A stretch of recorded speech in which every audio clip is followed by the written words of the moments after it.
Hi, this is Veronica Jimenez, New Concepts in Travel, and this is the first of a travel web series I'll be doing, and I am focusing on Bhutan. Bhutan, I went there last November. It was my second time there, and I fell in love with this landlocked country all over again. It's pristine mountains, fresh air, environmentally conscious government, all makes it seem like a type of utopia. This country is surrounded by China and India, and the first king came to power in 1907.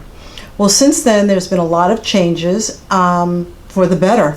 It still retains its original flavor, its culture, but it's opened it up to tourists. In the 1950s, 60s, and 70s, you had to be invited by the king. Now the great-great-great-grandson of the first king is now opening up to tourists, which is a wonderful thing. Now we can all experience this wonderful country and culture. I'm glad it's opening up. In any event, there are different districts in Bhutan, and I think two of my favorite would be Thimphu and Punakha. Now, in each district, there is this there's a structure called a zong, and what it is, it's like a big fortress that protects the districts. In the center, there's this big open courtyard where you have the dances or you have community affairs. And I was lucky enough to be there when they had a festival, and oh wow, was that something to see. I mean, they had the dancing and the different costumes and the people and the food, and they all embraced me and they took me into their temples, and it was just an amazing experience that I would hope that I could share with you, or that you will go and see yourself.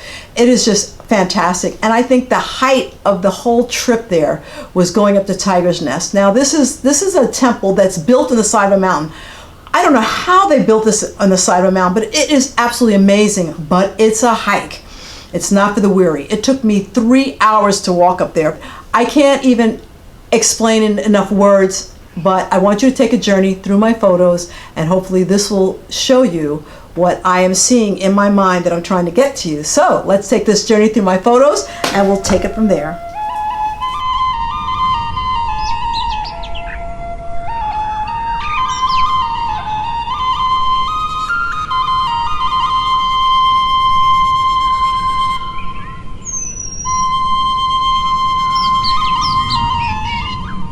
Bhutan, its constitution mandates that 60% of the land must be forest, which accounts for the beautiful countryside and ensures no overdevelopment.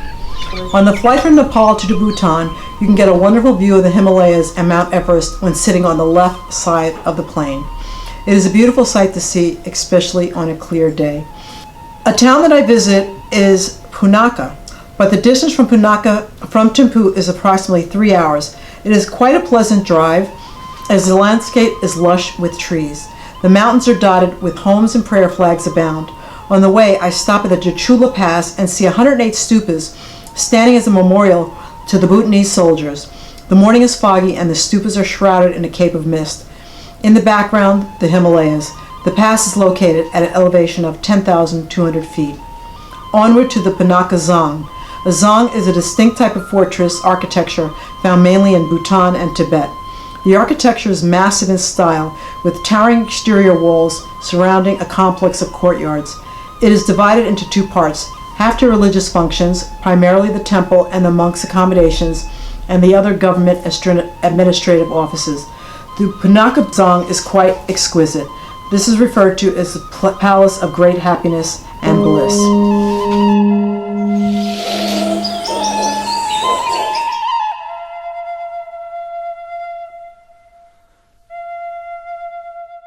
Next is my visit to the Trongsa Zong.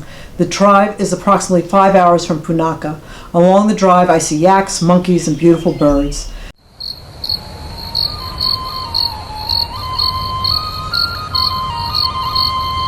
I arrive at night, and my hotel, the Yank Hill, offers wonderful views of the Trongsa Zong lit at night. The following day after breakfast, I walk through the small town of Trongsa, past a lively marketplace with women bargaining their wares. Again, I am amazed at the construction underway, streets being paved and widened from my last visit. I am fascinated at the stories and legends I am told visiting each Zong district. The Bhutanese people are deeply religious, and each temple has its own unique story of their creation. BHUTAN is the next district on the journey and literally translates to beautiful field. This area is considered the most historic, consisting of 4 mountain valleys. The number of ancient temples is imposing. Each temple entrance is surrounded by prayer wheels, which reminds me of the deeply held beliefs of the people here. Tiger's Nest, a prominent Himalayan Buddhist sacred site, is certainly the highlight and always taken at the end of one's trip. A very clever thing to do as you get accustomed to the altitude during your stay and the hike is not as arduous. The monastery is located 6.2 miles north of Paro Valley and hangs on a precarious cliff at 10,240 feet, about 3,000 feet above Paro Valley. The rock slopes are very steep and the monastery is built into the rock face. The path leads through a pine forest and colorful prayer flags abound. The views are spectacular as you ascend the mountain. Once you reach the top of the monastery, stuns. It is absolutely striking and definitely unforgettable. Overall, my trip to Bhutan was one of my best experiences. The trip, I stayed a little over 2 weeks, was outstanding and quite memorable. The people, the beauty, and the landscape and their customs will stay with me forever.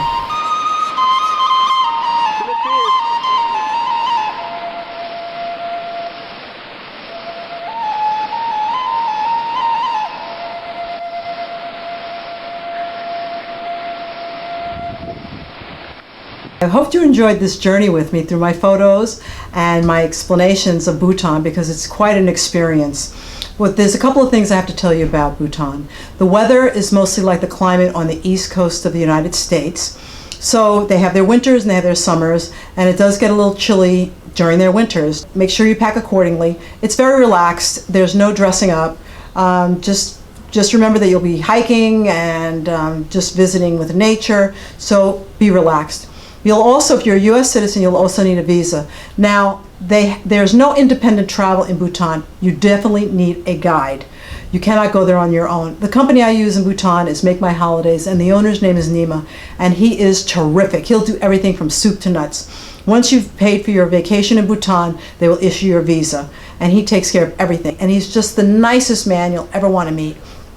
I hope you do. This piques your curiosity, that you'll want to visit Bhutan, because, like I said, it was my second time there and I'm going again in 2018. I hope you enjoyed this. Until next time, I'm going to surprise you on where we're going, and enjoy the rest of your day. Thanks for joining me. Veronica Jimenez, New Concepts in Travel. Until next time, bye.